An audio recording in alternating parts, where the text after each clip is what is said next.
चलिए देखिए, स्टार्ट करें ना। देखिए, तो आज हम लोग कौन सा चैप्टर पढ़ने आ रहे हैं? Underwriting of shares. Heading दे दिए हैं, underwriting of shares. Underwriting of shares आज हम लोग स्टार्ट करें। हम लोग 2 चैप्टर कंप्लीट कर चुके हैं, हम लोग का तीसरा चैप्टर है। हम लोग अपना हिसाब से पढ़ रहे, तीसरा चैप्टर है अंडर राइटिंग ऑफ शेयर। भाइयों और बहनों, अंडर राइटिंग ऑफ शेयर आपके एग्जाम में 10 मार्क्स कवर करेगा। It will cover 10 marks in your exam. 10 marks आपके एग्जाम में ये कवर करेगा। तो अंडर राइटिंग ऑफ शेयर कितने मार्क्स का बताइए? 10 marks. Under writing of shares covers 10 marks in your exam. Under writing of shares आपके एग्जाम में 10 मार्क्स कवर करता है। अभी क्या है? Underwriting of share, issue of shares, issue of right and bonus share, employee stock option plan या फिर scheme बोलिए, ये चारों मिला करके 20 मार्क्स का आपके एग्जाम में आएगा। जिसमें कि इश्यू ऑफ शेयर आता ही है, जिसमें कि आपको अंडर राइटिंग हो गया, अंडर राइटिंग भी ज़्यादातर टाइम आता ही है। बोनस शेयर है ईसॉप, ये दोनों में से कोई एक तो ऑप्शन में रहेगा। मतलब ये 4 में से कोई 3 तो आपका पेपर में रहेगा, आपको करना रहेगा 2। मतलब ऐसे नहीं रहेगा कि 3 में से 2 करिए। जैसे इश्यू ऑफ शेयर दे दिया, अब इश्यू ऑफ राइट शेयर, अब बोनस ये अंडर राइटिंग दोनों दे दिया, दोनों में से एक करना है। तो जैसा रहेगा पैटर्न हो तो आप पीछे देख लोगे, ईयरली पेपर दिया हुआ है बुक के पीछे में। टॉपिक को स्टार्ट कर रहे। अंडर राइटिंग ऑफ शेयर का मतलब क्या होता है? हम कंपनी है, हम मान लीजिए शेयर बेचे। अब जितना शेयर कंपनी बेचेगा सारा बिक जाएगा जरूरी तो नहीं है। जितना शेयर कंपनी बेचेगा सारा बिक जाएगा जरूरी नहीं। तो उस केस में क्या होता है, एक बहुत सारे विद्वान लोग आते हैं, आप लोग जैसे पढ़े लिखे लोग आते हैं, उनको हम लोग बोलते हैं अंडर राइटर। क्या बोलते हैं बाबू? Underwriter. अंडर राइटर कौन होता है? तो अंडर राइटर को एक तरह का ब्रोकर होता है, समझिए। अंडर राइटर एक तरह का क्या होता है बाबू? Broker.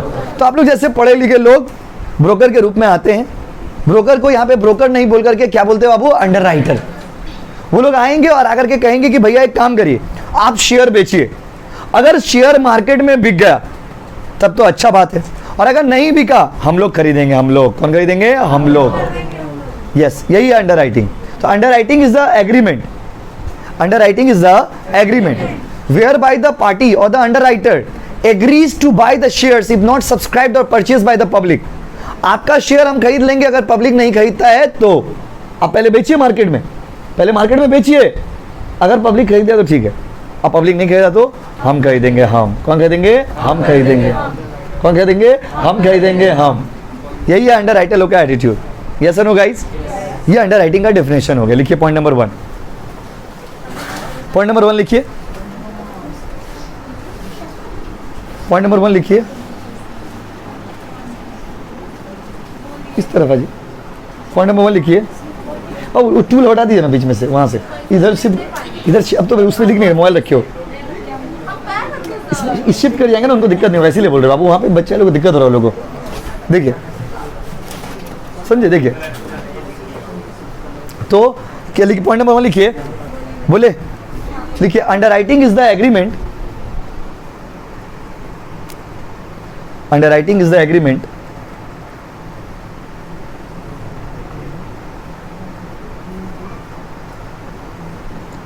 underwriting is the agreement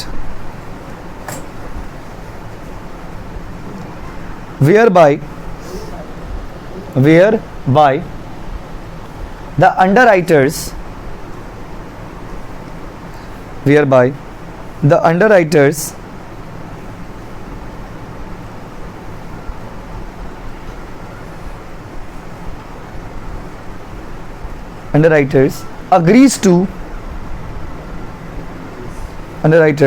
agrees to purchase the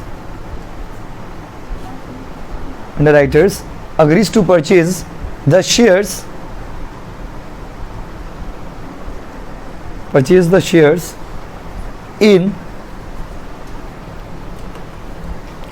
in agreed proportion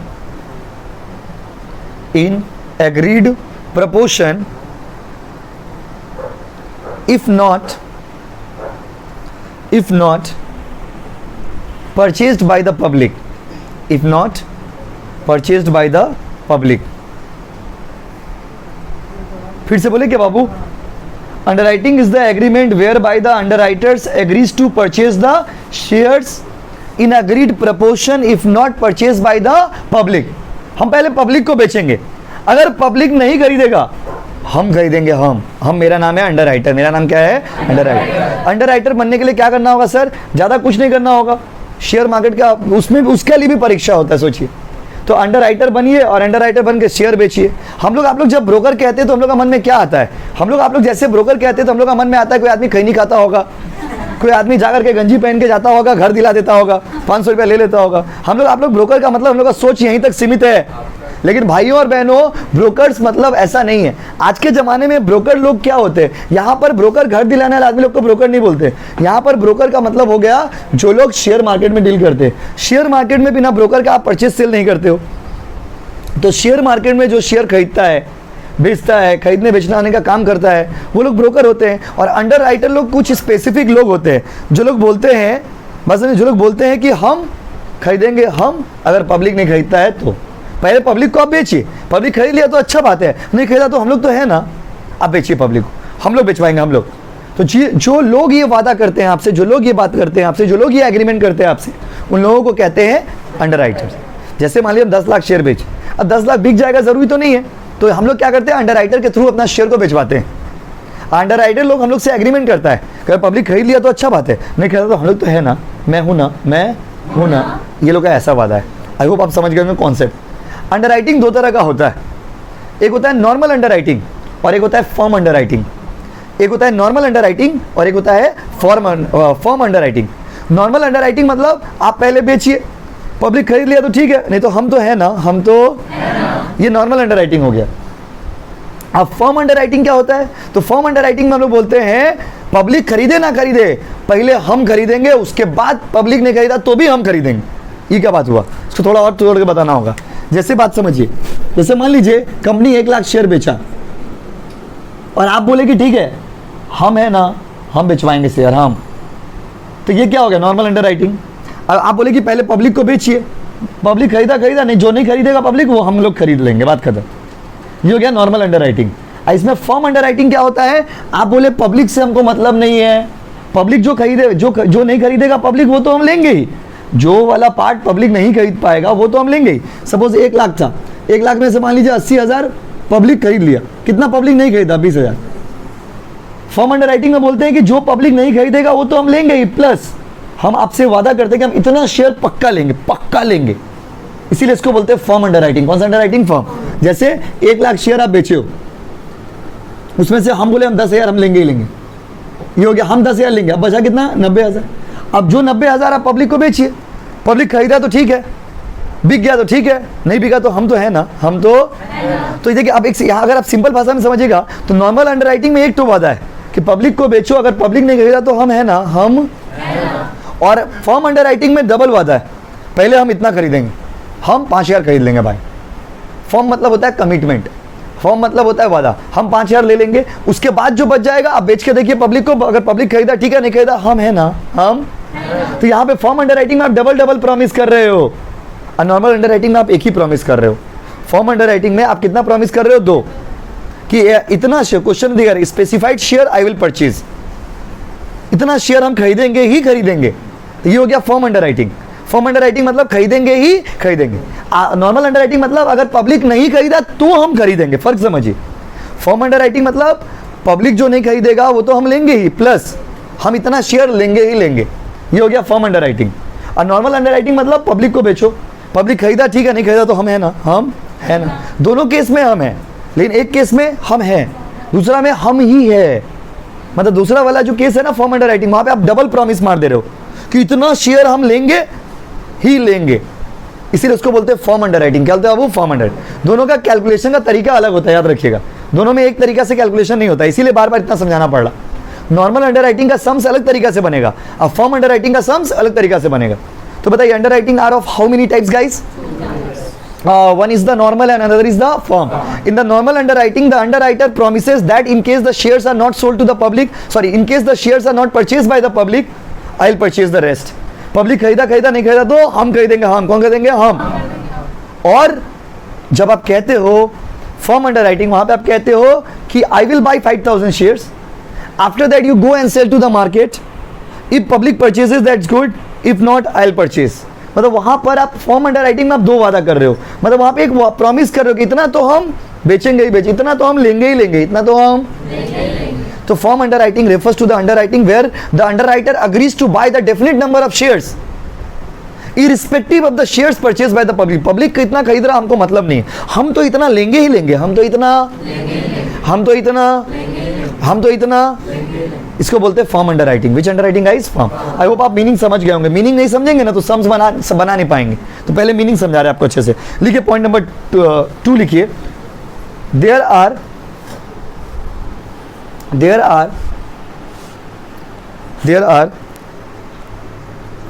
two types of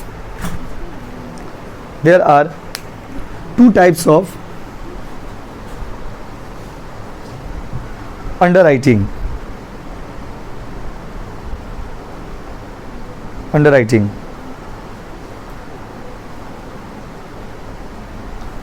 There are two types of underwriting. Point number 1,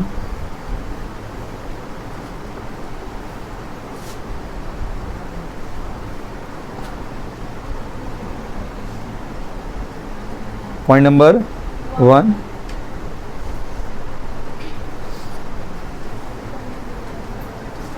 normal underwriting.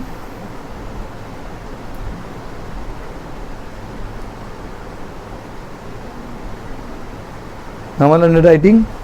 Point number 2, firm underwriting.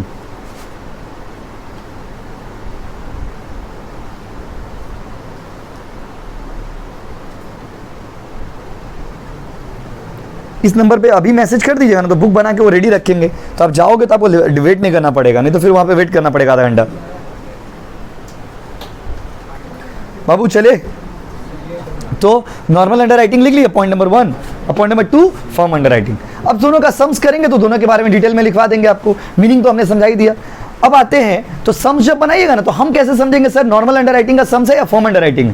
अगर मान लीजिए 100 share बेचे, क्वेश्चन में बोला कि under writer है normal, अगर किसी क्वेश्चन में मेंशन कर दिया कि underwriter agrees to buy 5000 shares, underwriter बोल दिया कि हम 5000 शेयर खरीदेंगे, तो ये फॉर्म अंडर राइटिंग वाला सम्स हो गया। बनाएंगे तो और बेटर समझ पाएंगे। दोनों एग्जाम में, दोनों में से कोई भी आ सकता है आपके एग्जाम में, लेकिन ज़्यादातर ऑनर्स वालों का फॉर्म अंडर राइटिंग वाला सम्स आता है। जो प्रैक्टिकल बात है वही समझिए। अगर आप ऑनर्स के स्टूडेंट हो तो आपके लिए फॉर्म अंडर राइटिंग वाला सम्स ज़्यादा आता है, और जनरल वालों में फॉर्म वाला या फिर विदाउट फॉर्म वाला, नॉर्मल वाला दोनों आ सकता है। तो इसका मतलब ये कि नॉर्मल वाला आपके एग्जाम में नहीं आ सकता। दोनों बनाने का अप्रोच एक ही होगा, बस एक दो एंट्री में एक दो मेथड जो है वो थोड़ा अलग हो जाएगा, बाकी समझिए बनाएंगे एक ही तरीका से। तो पहले नॉर्मल सीखेंगे तब ना फॉर्म समझ आएगा। तो ये बात का बात हो गया। अब आते हैं अंडर राइटर। इस सवाल ये कि वो बंदा इतना खट क्यों रहा, वो बंदा आपको बात बोला मैं हूं ना। माय डियर स्टूडेंट, याद रखिएगा बेवजह कुछ भी नहीं होता दुनिया में, हर चीज़ का एक वजह होता है। अगर आपका ब्रेकअप भी हुआ तो कुछ वजह होगा, अब आप ढूंढिएगा, डिटेल में आके देखिएगा, कुछ ना कुछ कारण होगा। बिना कारण का कुछ नहीं होता दुनिया में, बेवजह कुछ नहीं होता है। जब दो लोग अलग भी होते हैं तो एक वजह होता है उसके पीछे। आप लोग जिस उम्र में हो, बहुत जन का ब्रेकअप हो चुका है, इसीलिए बता रहे, बस में ना, तो कुछ ना कुछ क्या है, वजह होगा उसका। There must have been some reason behind this. तो शेयर को जब आप बेचेंगे, सुनिएगा, वो अंडर राइटर दिन रात खट करके आपका शेयर बिक्री करवाएगा, कुछ तो वजह होगा उसको। उस वजह का कारण है अंडर राइटिंग कमीशन। इस अंडर राइटर को इसके कारण क्या मिलता है बताइए? कमीशन, और उस कमीशन को बोलते हैं अंडर राइटिंग कमीशन। देखिए point number 3, under writer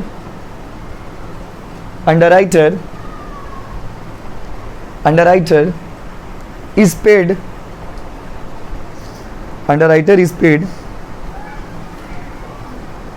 underwriting commission.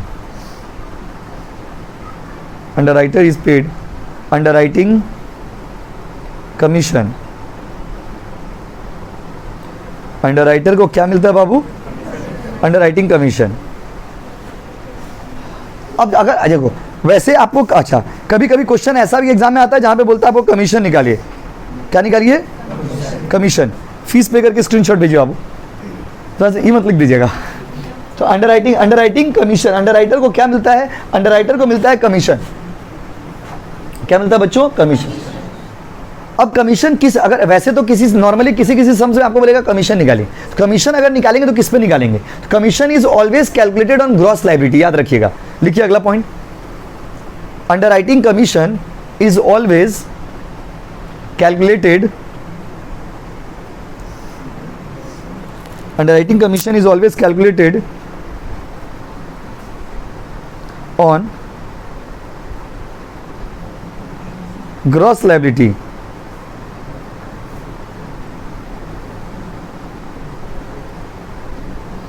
Underwriting commission is always calculated on gross liability. Underwriting commission आप हमेशा किस पे निकालते हो बाबू? यस, ग्रॉस लायबिलिटी पे. तो underwriting commission is always calculated on gross liability. Gross liability मतलब जितना आपका लायबिलिटी होगा उसके ऊपर निकालेंगे. अगला पॉइंट लिखिए.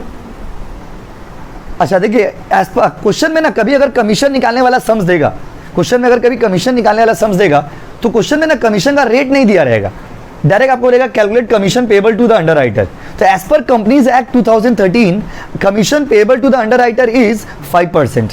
कितना परसेंट है वो? 5%. लिखिए, as per yes, as per companies act 2013, as per Companies Act 2013, the commission payable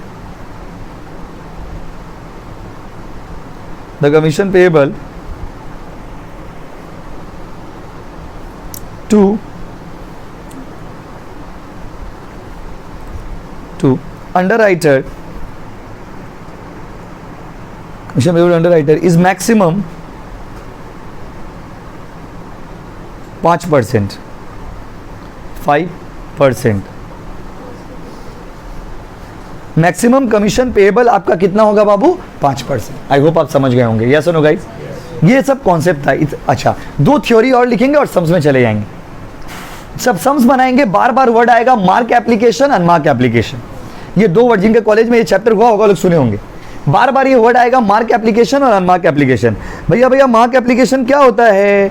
mark application का मतलब होता है जिस एप्लीकेशन में अंडरराइटर का स्टैंप हो, अंडरराइटर के नाम से जो बिका हो. जैसे आप लोग क्लास में बच्चे बैठे हो इतने सारे, तो आप लोग जो क्लास में बच्चे लोग बैठे हो, आप लोगों में भी स्टूडेंट 2 टाइप का है. कुछ स्टूडेंट क्या है? Reference student. जैसे आप पढ़ने आए, अब आपने अपने दोस्त को लेकर के आया, तो हम उसको, उस बच्चे को हम, जैसे आप मान लीजिए 11 से पढ़ रहे मेरे पास, आप लोग में कुछ भी बच्चे ऐसे जो 11 से लेकर 3rd ईयर आ गए, 5 साल से पढ़ रहे हो. अभी क्या है, मान लीजिए आपके कारण कुछ बच्चे आए, आपने 2 बच्चों को लेके आए, तो आप जिस 2 बच्चे को लेके आए, तो हम उस 2 बच्चे को आपका नाम से जानते हैं.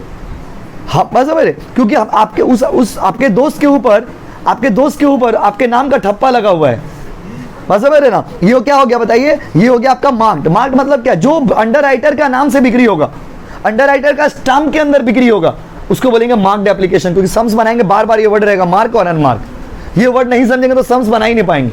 तो मार्क्ड एप्लीकेशन, बाबू बात मत करिए इतना, बाबू बात क्यों करे क्लास में? समझ नहीं आ रहा यार. मार्क्ड एप्लीकेशन मतलब वो एप्लीकेशन जिसपे आपका स्टैंप होगा, आपका मतलब अंडरराइटर का.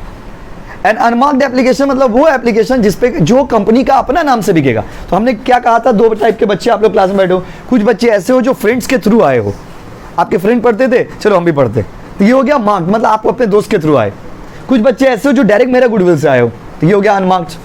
तो एप्लीकेशन कितना तरह का बाबू? 2, मार्क्ड और अनमार्क्ड. कंपनी में भी ऐसे होता है, जो शेयर कंपनी का अंडरराइटर का नाम से बिकेगा. जैसे आप ब्रोकर हो, आपने बेच दिया, ये हो गया मार्क्ड. आप अपना स्टैम्प लगाएंगे उस पर. क्या लगाएंगे? स्टैम्प. आप अपना स्टैम्प उस पर लगाएंगे, मार्क्ड. और अनमार्क्ड मतलब मेरा अपना नाम से बिका है वो, ये हो गया अनमार्क्ड. तो what is marked application? What is unmarked application? Marked application refers to the application which are sold by the underwriters under their own stamp. अपना स्टैम्प मार के, क्या मार के? स्टैम्प. अपना ठप्पा मार के जो आप एप्लीकेशन बेचते हो उसको मार्क्ड बोलते हैं. और जो एप्लीकेशन डायरेक्ट कंपनी का नाम से बिक्री होता है उसको क्या बोलते हैं बाबू? अनमार्क्ड. लिखिए, लास्ट थ्योरी है. Point number 6, point number 7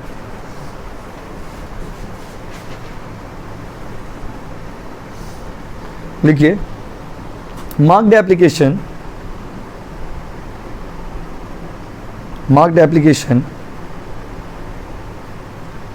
are those application, marked application are those application which bear का spelling BEAR,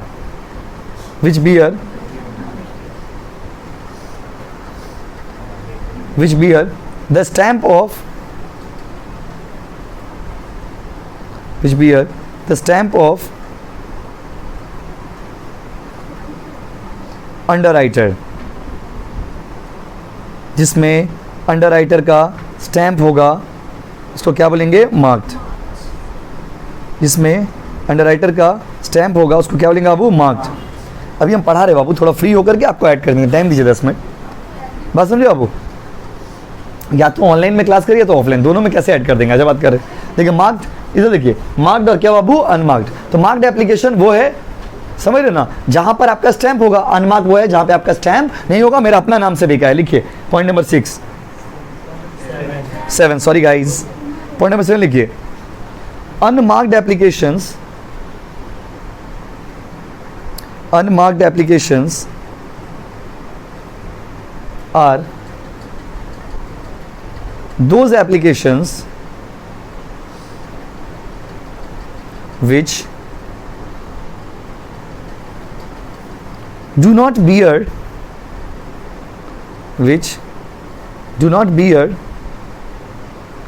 the stamp but sold by company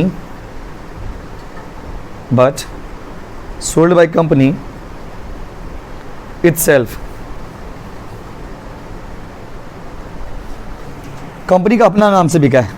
so theory पूरा कवर हो गया। अब इस इतना थ्योरी अगर आपको नहीं बताते तो सम्स आप नहीं बना पाते।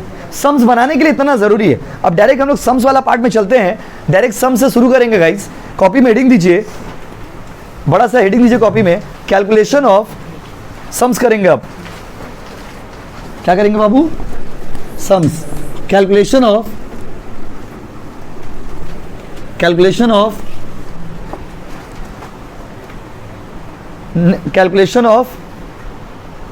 Liability, calculation liability under normal underwriting,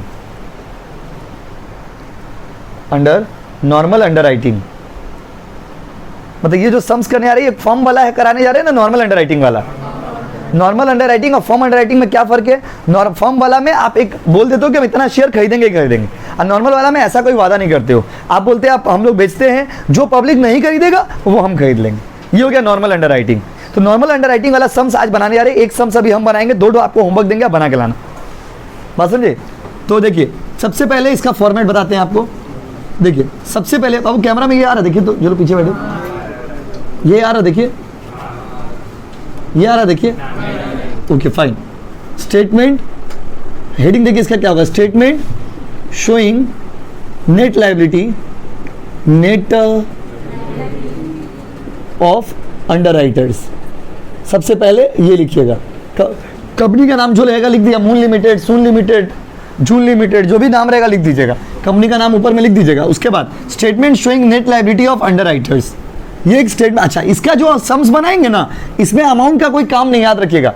यहां पर जो सम्स बनाएंगे यहां पर अमाउंट का कोई काम नहीं है, यहां पर शेयर में सम्स बनेगा, नंबर ऑफ शेयर्स में। तो यहां पर अमाउंट जब कॉलम बनाएंगे तो जितना अंडरराइटर रहेगा उतना कॉलम बनाएगा। अगर क्वेश्चन में बोला 3 अंडरराइटर है तो 3 कॉलम बनाइएगा, क्वेश्चन में 4 अंडरराइटर है तो 4 कॉलम बनाइएगा, क्वेश्चन में 5 अंडरराइटर है तो 5 कॉलम बनाइएगा, क्वेश्चन में 6 अंडरराइटर है तो 6 कॉलम बनाइएगा। लेकिन इतना बड़ा रहेगा ही नहीं। मैक्स टू मैक्स आपके एग्जाम में 3 से 4, 3 से 4 भी बहुत ज्यादा बोल दिए। 3 ज्यादातर सम्स में देखिएगा 3 अंडरराइटर है। क्वेश्चन में अगर 4 रहा तो 4 लिखेंगे। अच्छा, उसके बाद यहाँ पे लिखिएगा पर्टिकुलर्स, जितना कॉलम उतना, जितना अंडरराइटर उतना कॉलम। फॉर्मेट पहले समझाते, अभी कोई उतारना मत, हम इसी में सम्स भी बना देंगे। सबसे पहले लिखिएगा ग्रॉस लायबिलिटी, क्वेश्चन में दिया रहेगा, समझे ना, अभी हम पढ़ के सुनाएंगे आपको, क्वेश्चन में दिया रहेगा। उसमें से माइनस करिएगा मार्क्ड एप्लीकेशन। मार्क्ड एप्लीकेशन मतलब कौन सा? जिसपे आपका ठप्पा लगा हुआ है सर, जिसपे आपका, ये हो गया मार्क्ड एप्लीकेशन। उसके बाद एक अमाउंट आएगा ना, बैलेंस, जो बैलेंस आएगा उसमें से फिर लेस करिएगा। क्या लेस करिएगा? Unmarked application. फॉर्मेट को समझ लीजिए बाबू, अनमार्क्ड एप्लीकेशन को माइनस करिएगा, फिर बैलेंस आएगा। अगर बैलेंस पॉजिटिव आया तो सवाल खत्म, अगर किसी का बैलेंस नेगेटिव आ गया तो नाटक शुरू। जैसे ये फॉर्मेट फॉलो किए। अब किसी का मान लीजिए सपोज मान लीजिए इसका बैलेंस नेगेटिव आ गया, मान लीजिए। अब जिसका बैलेंस नेगेटिव आएगा, यहाँ पे नेगेटिव आने का मतलब हो गया सरप्लस, वो ज्यादा खरीद लिया या उसके नाम से ज्यादा बिक गया। तो जिसका नेगेटिव बैलेंस आ जाएगा उसका बैलेंस को बाकी जो अंडर राइटर है उसमें बांट दीजिएगा, उसमें क्या करिएगा, बांट दीजिए। तब तक बांटिएगा जब तक इसका बैलेंस नील ना हो जाए। क्या ना हो जाए, नील। क्या ना हो जाए, नील। तो अभी सम्स बनाएंगे ना, तब ये लाइन आप थोड़ा ज़्यादा बेटर समझ पाइएगा। सम्स बनाएंगे तो ये लाइन आपको बेटर समझ आएगा। फिलहाल यहाँ तक समझ गए ना फॉर्मेट। ये सरप्लस वाला बात अभी 2 मिनट के लिए आप भूल जाइए, सोचिए कि सरप्लस बोल के कुछ है ही नहीं, क्योंकि अभी ओरली बोलेंगे ना आपको समझ नहीं, बना देंगे तो आप एक बार में समझ जाओगे। अच्छा फॉर्मेट देखो, सम्स डायरेक्ट सम से शुरुआत करेंगे, लेकिन बेसिक फॉर्मेट यही है।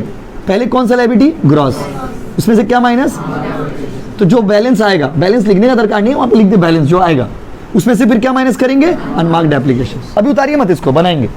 तो क्वेश्चन पढ़ते हैं, डायरेक्ट सम से कर शुरुआत करते हैं। कोचिंग का बुक में क्वेश्चन नंबर 1 मूल लिमिटेड,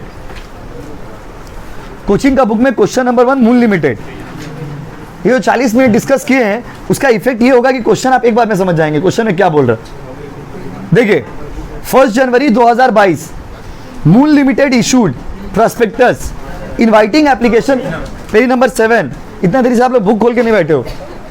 देखिए 1 जनवरी 2022 मूल लिमिटेड बेचा है प्रोस्पेक्टस, इशू किया प्रोस्पेक्टस, और जिसमें वो इनवाइट किया 10 लाख शेयर। कंपनी बेचा कितना शेयर था, 10 लाख। कंपनी एप्लीकेशन कितना इनवाइट कर रहा, 10 लाख। 10 लाख कंपनी इनवाइट किया है। अब देखो ये क्या है, ये कंपनी इनवाइट किया 10 लाख शेयर, कितना शेयर इनवाइट किया बताइए, 10। Whole issue was underwritten, सारा अंडर राइटिंग किया हुआ था। अंडर राइटर का नाम क्या था, A B C D. Book share कर लीजिए जिनका नहीं है। ए का शेयर कितना, ए बोला हम 30% खरीदेंगे बाबू, कितना परसेंट खरीदेंगे, 30। बी बोला हम 25% का गारंटी लेते हैं, सी बोला हम 35% का गारंटी लेते हैं, और डी बोला हम 10% का गारंटी लेते हैं। देखा क्वेश्चन में, बुक में देखिए सारे बच्चे, लैंग्वेज तो समझ आ रहा ना। ये 40 मिनट का मेहनत है हम लोग का कि लैंग्वेज आप एक बार में समझ जा रहे। कंपनी बेचा कितना शेयर था, 10 लाख। उसमें से ए कितना वादा किया था, 30%, बी कितना किया, 25%, सी कितना किया, 35%, डी कितना किया, 10%। एप्लीकेशन व receive for 8 lakh share. Application कितना शेयर का रिसीव हुआ, 8 लाख। हम बेचे थे 10 लाख, लेकिन बी का कितना जी, 8 लाख। और 8 लाख में से मार्क्ड कितना था, मार्क्ड जिसपे स्टैंप उसका लगा हुआ था। ए का स्टैंप लगा हुआ था 1,80,000, बी का स्टैंप लगा हुआ था 2 लाख, सी का स्टैंप लगा हुआ था 2,03,000, और डी का स्टैंप लगा हुआ था 1,67,000। Find out the liability of individual under writer. आपको लायबिलिटी निकालना है। देखिए सवाल बना रहे, एक सम से ही समझ जाएंगे। अंडर राइटर का नाम क्या है, A B C D. Sums में भूल से भी रुपीज मत लिखिएगा, रुपीज मत लिखिएगा, रुपीज मत लिखिएगा, रुपीज मत लिखिएगा। क्यों सर, क्यों? क्योंकि माय डियर स्टूडेंट इसका आंसर हमेशा शेयर में आएगा, रुपीज में नहीं। बहुत बार बच्चे लोग क्या करते हैं ना, एग्जाम देने आते हैं, उनको लगता है वो शायद भैया भूल गए होंगे, कह के अमाउंट तो आता ही अकाउंट्स में, हम लोग रुपीज लिख दे रहे हैं। हम पूरा आपको होशो हवास में पढ़ा रहे, पूरा होशो हवास में पढ़ा रहे। इसमें रुपीज नहीं होगा, बिकॉज इसका आंसर हमेशा नंबर ऑफ शेयर्स में होगा। नंबर ऑफ किसमें होगा बाबू, शेयर्स। क्वेश्चन का आंसर इसमें रुपीज लिखोगे, भूल से भी नहीं लिखोगे, लिखोगे फिर मार खा जाओगे, लिखोगे नहीं लिखोगे। आ जाओ ABCD बाबू, आओ। ग्रॉस लायबिलिटी टोटल 10 लाख था ना शेयर, 10 लाख में एक कितना परसेंट का वादा किया था, 35। वादा किया तो 30%। देख रहे थे, ध्यान दे रहे कि नहीं, 3 लाख। बी कितना परसेंट, कितना होगा 10 लाख का 25%, 2.5 लाख। कैलकुलेटर निकाल लीजिए बाबू, कैलकुलेटर वालों। सी का कितना परसेंट बोला है, 30 ना। देख रहे थे आप लोग, ध्यान दे रहे कि नहीं। और उसके बाद 1 लाख, राइट। कोई दिक्कत हुआ समझने में यहाँ तक? उसमें से मार्क्ड वाला माइनस करिए। सर मार्क्ड कहाँ होगा, क्वेश्चन में दिया होगा बाबू। देखिए लिखा हुआ मार्क्ड। ए का मार्क कितना है, 1,80,000। बी का, सी का 3 की 30। मैं थोड़ा अच्छा से लिख दिया, सुंदर से। इसका 60। एक तो नाटक शुरू हो गया यहाँ से। 1,67,000। ये सब माइनस करेंगे, लेस है ना तो ब्रैकेट का साइन दे दिए। अब आइए माइनस करके कितना आएगा, 1,20,000। इसका, इसका भाई, इसका 67,000 तो आ रहा, लेकिन माइनस में आ रहा। फाइन, यहां तक नॉर्मली करेगा। उसमें से अनमार्क्ड माइनस करेगा। अनमार्क्ड ना क्वेश्चन में दिया हुआ नहीं रहेगा, समझे ना बाबू। तो अनमार्क्ड आपको हमेशा वर्किंग नोट में निकालना पड़ेगा।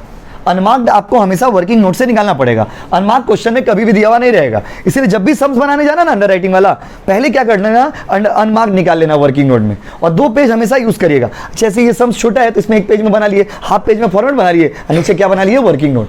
तो क्या है ना, आपको पहले अनमार्क निकाल लीजिएगा, हर सम से निकालना होगा। भैया अनमार्क कैसे निकालेंगे, अनमार्क क्वेश्चन में दिया हुआ नहीं रहेगा, अगर क्वेश्चन में दे दिया तब तो और अच्छा बात है, लेकिन अनमार्क ज़्यादातर क्वेश्चन में नहीं दिया रहेगा। तो अनमार्क निकालने का फॉर्मूला क्या है, अनमार्क्ड निकालने का फॉर्मूला है total application receive minus marked. Unmarked application निकालने का फॉर्मूला है टोटल रिसीव्ड, कितना रिसीव किए 8 लाख ना, और उसमें से मार्क्ड वाला माइनस कर देंगे तो आंसर आ जाएगा। टोटल रिसीव कितना किया 8 लाख, और उसमें से मार्क्ड कितना है। अब अगर मार्क्ड कितना है वो देखना है तो यहाँ पर लिख लीजिए ए का कितना, बी का कितना, सी का कितना और डी का कितना। ए का मार्क्ड है 1,80,000, बी का मार्क्ड है 2 लाख, सी का मार्क्ड है 2,03,000 और डी का मार्क्स है, सॉरी मार्क्स बोले, मार्क्ड है 1,60,000। पूरा जोड़ेंगे तो आएगा 7,50,000। 8 लाख में से 7,50,000 माइनस कर दिए तो अनमार्क कितना आ गया बाबू। देखिए हम चाहते तो डायरेक्ट भी लिख सकते थे 1,80,000 प्लस 2 लाख प्लस 2,03,000 प्लस 1,60,000, लेकिन क्या एग्जाम में दिखाना पड़ता है। There is something we call working note, you have to show the working note. Working note आपको दिखाना पड़ेगा, हर चीज डायरेक्ट नहीं कर सकते, डायरेक्ट भी जोड़ के लिख सकते थे ना 7.5 लाख, लेकिन लिखाइएगा ऐसे, आप भी ना ऐसे दिखाइएगा लिख करके जब भी सम्स करिएगा। वर्किंग नोट में कॉम्प्रोमाइज मत करिए। आपके लिए 3rd ईयर मतलब फाइनल सेमेस्टर, बस 5th semester complete, 3rd year complete, क्योंकि 6th सेमेस्टर में उतना चाप नहीं रहेगा, लेकिन 5th सेमेस्टर नहीं निकलेंगे तो फंस जाएंगे, समझ रहे ना। तो आई होप आप 50,000 तो आ गया सर, ठीक है 50,000 तो आ गया। 50,000 को बांटेंगे कैसे, चारों में बांट दीजिएगा। कौन सा रेशियो में बांटेंगे, जो रेशियो दिया हुआ क्वेश्चन में 35, 30 दिया हुआ ना रेशियो, उसी रेशियो में बांट दीजिए। उसका रेशियो निकाल देते, देखिए वर्किंग नोट 2 में रेशियो, बाबू ये वाला कैमरा में आ रहा है, देखिए तो वर्किंग नोट 2 बना रहे, देखिए वर्किंग नोट 2 कितना शेयर है, देखिए ना, यहीं से बना देंगे 3 लाख, 2,50,000, 3,50,000 और कितना बाबू 1 लाख। इसको रेशियो में कन्वर्ट कर दीजिए ना, सुविधा होगा। 4 जीरो कट गया ना, 4 जीरो कट गया, 5 से काटो, 5 से 6, 5 से 5, 5 से 7, 5 से 2, रेशियो बना दिए 6:5:7:2। कोई दिक्कत है, रेशियो क्यों बनाए समझे, ये 50,000 को बांटने के लिए। ये 50,000 हमेशा इसी रेशियो में बटेगा, इसको बोलते हैं ग्रॉस लायबिलिटी रेशियो। क्या बोलते हैं बच्चों, इस रेशियो में बटेगा। बस ये 50,000 को बांट दिए इस रेशियो में, डायरेक्ट बांट के बताइए कितना आ रहा। पहला का कितना रहा 15,000, दूसरा का 12,500, उसके बाद तीसरा का 17,500, उसके बाद 5,000। राइट, सही हो आप। आप डायरेक्ट परसेंटेज में भी तो निकाल सकते थे ना, परसेंटेज भी तो दिया हुआ 35, 30, जैसे 50,000 का 35% मारिएगा, 35 था ना, पहला का 30 था, पहला का 30 था, दूसरा का 25 था, तीसरा का 35 था, चौथा का 10 था। तो अगर आप 50,000 का 30%, 25%, 35%, 10% फिर भी इतना ही आएगा। उसी को हम लोग क्या किया, रेशियो में बदल दिया सुविधा के लिए। अब रेशियो में बदल दिया, किसमें बदल दिया, रेशियो में। और ये जो अनमार्क्ड एप्लीकेशन होगा उसको हमेशा कौन सा रेशियो में बांटिएगा, gross liability ratio. Gross liability देखिए कैसे निकलता है, वो जितना ग्रॉस लायबिलिटी रहेगा ना उसका रेशियो में बांट दिए 6:5:7:2। कैसा नो गाइस, बांटने आता है ना आप लोगों को रेशियो की, वो भी सिखाते, बोलिए 6:5:7:2। सबको जोड़ेंगे 6 5 11, 11 7 18, 18 2 20। उसमें से पहला का हिस्सा कितना होगा 6/20, दूसरा का 5/20, तीसरा का 7/20, चौथा का 2/20। आंसर आ जाएगा। ऐसा नो गाइस। इसके बाद बैलेंस कितना आ रहा बताओ ना। वेरी गुड बाबू, 1,05,000। उसके बाद 1,29,500 और उसके बाद 72,000 माइनस में। देखिए सवाल आपका खत्म हो गया। माइनस प्लस, बाबू मैथ्स पढ़ा रहे हर बृहस्पतिवार को, शुक्रवार को। देखिए माइनस प्लस होगा। ऑलरेडी डिटर्मिनेंट्स में कितना माइनस प्लस में खेल रहे, माइनस प्लस ही तो हार्ड लग रहा है उसमें। जो लोग मैथ्स से लोगों को पता होगा, माइनस प्लस, माइनस कितना आ गया, 72 आ गया। लेकिन पता है सवाल खत्म हो गया हम लोग का। वैसे देखे तो सवाल खत्म हो गया, लेकिन ये जो माइनस आ गया ना, चांद में एक दाग लग गया, इस दाग को मिटाना होगा। ये जो माइनस में आया इसको हटाना होगा, और माइनस में नहीं आना चाहिए इसका आंसर, याद रखिएगा। जिसका माइनस में आ गया उसको आपको अब नाटक शुरू हो गया। सवाल बन गया, मेनली देखे तो सम्स बन चुका है आपका, लेकिन जो माइनस में नहीं आता तो सम्स बन जाता। लेकिन माइनस में आ गया ना, अब होगा नाटक। माइनस में आ गया, अब ये जिसका माइनस में आया ना, माइनस में आने का मतलब होता है सरप्लस। माइनस में आने का मतलब क्या होता है, सरप्लस। तो उसका क्या करिएगा, बांटिएगा। जिसका माइनस में आएगा उसको बांटिएगा। कैसे बांटिएगा, देखिए ऐसे लिखिएगा इसमें, सरप्लस ऑफ लैंग्वेज। देखिए सरप्लस ऑफ, किसका सरप्लस है, D, is to be distributed, बांट दीजिए। किसमें किसमें बांटेंगे? अरे वाह, ए बी और सी में। कौन सा रेशियो में बांटेंगे? जीएलआर में। भैया जीएलआर क्या होता है? Gross liability ratio. भैया जीएलआर क्या होता है? Gross liability ratio. Gross liability है, देखो इसका मतलब इसको बांट रहे हैं ना, किसमें किसमें बांटेंगे? इसमें, इसमें और इसमें। तो रेशियो क्या हो जाएगा? 6:5:7। भैया 2 क्यों नहीं लिए? अरे उसी का हिस्सा बांट रहे हैं ना, तो उसको क्यों देंगे? तो क्या करेंगे? 72,000 यहां पे करिएगा प्लस, यहां पे क्या करिएगा? प्लस। अब वही 72,000 को तीनों में बांट दीजिए, इस रेशियो में आंसर आ जाएगा। तीनों में बांट दीजिए इस रेशियो में। कैलकुलेटर जिनके पास है करो, हम तब तक लिख के रखते हैं। ये आएगा नेट लायबिलिटी 30,000, 24,000 पहला का। उसके बाद कैलकुलेशन इतना गलती मत करिए, 5 मिनट टाइम लेके करिए ना।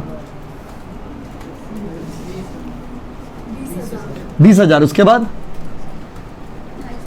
28,000, राइट।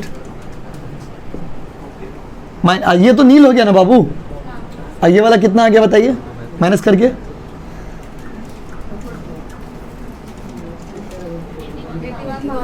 दूसरा का, तीसरा का करिए माइनस करके। 1,01,500 सम्स बन गया। सम्स में ज्यादा हार्ड नहीं, बात समझे ना? सम ज्यादा हार्ड नहीं, खाली याद रखिएगा अनमार्क्ड एप्लीकेशन कौन सा रेशियो में बटेगा? Gross liability ratio. और सरप्लस जो है डी का सरप्लस, डी का एक्स्ट्रा है ना, जिसका नेगेटिव आया उसको बांट दीजिएगा। किसमें? जिसका पॉजिटिव है उस तीनों में। जिसका नेगेटिव है उसको बांट दे। किसमें बांट दे? जितना पार्टनर है, 3 पार्टनर बोल रहे हैं, जितना अंडर कौन कौन है? ए बी सी, वो तीनों में बांट दिए। कौन सा रेशियो में? 6:5:7। Yes no guys? Sums complete. 2 homework भेज दिए पीडीएफ में, आप लोग बना के भेजिए। 2 होमवर्क भेज दिए, उतारिए। जो लोग ऑफलाइन वाले उतारो, जो लोग ऑनलाइन वाले हम लोग वीडियो बंद कर दे रहे हैं, आप लोग उतार लीजिए और होमवर्क करके रखिएगा बाबू प्लीज।